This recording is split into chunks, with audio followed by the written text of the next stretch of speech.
हे guys, welcome back to my channel Rupali Dubey official. और आप सब कैसे हैं? आई होप सब ठीक होंगे, स्वस्थ होंगे, मस्त होंगे।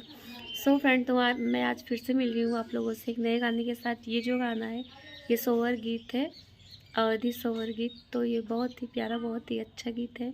तो प्लीज़ आप लोग सुनिए और बताइए कि कैसा लगा हमारा गाना।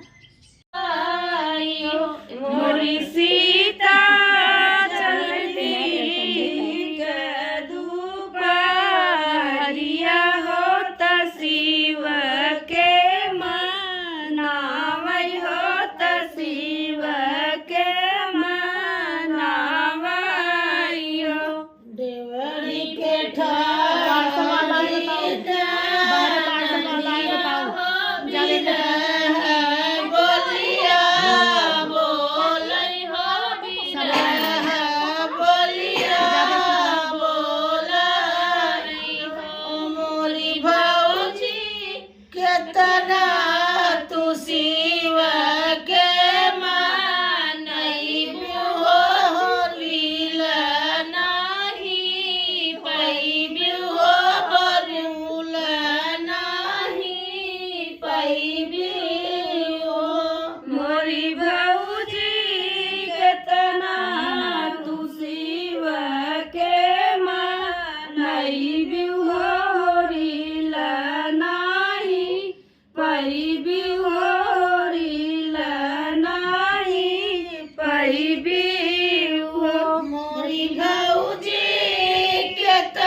मोरे सीता राजू के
केतना लुटाऊ बुधु गुनवा होती गुनवा नाही देवै होती गुनवा नाही देवै हो मोरी ननद केतना लुटाई बुधु गुनवा होती गुनवा नाही देवै होती गुनवा नाही देवै हो ननदी केतना लुटाऊ बुधु गुनवा होती गुनवा नाही देवै होती गुनवा नाही देवै हो मोरे ननद केतना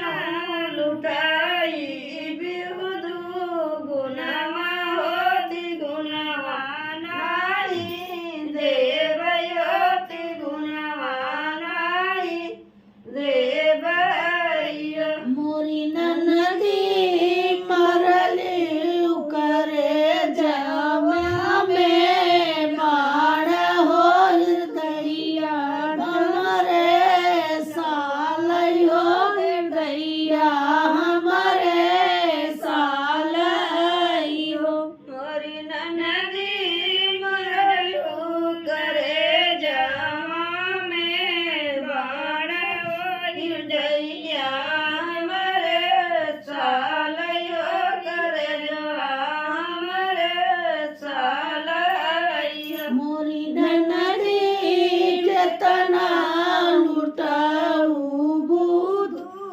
गुनवा होलू आठ पाई जैबी होलू आठ पाई जैबी हो मोरी ननदी केतना लुटाई बुधु गुनवा होलू आठ पाई जैबी होलू आठ पाई जैबी हो सो फ्रेंड, तुम्हारा गाना कैसा लगा आप लोग प्लीज़ कमेंट करके ज़रूर बताना। और जो लोग मेरे चैनल पे नए लोग प्लीज़ मेरे चैनल को सब्सक्राइब करें, वीडियो को लाइक शेयर कमेंट करें। मेरी वीडियो कैसी लगती है प्लीज़ कमेंट में ज़रूर बताएं। तो ठीक है, फिर मैं ये वाली वीडियो यहीं पे एंड करती हूँ। जो भी रहेगा नेक्स्ट वीडियो में एक नए गाने के साथ मैं कल फिर से मिलूँगी आप लोगों से। तब तक के लिए tata bye bye, Ram Ram.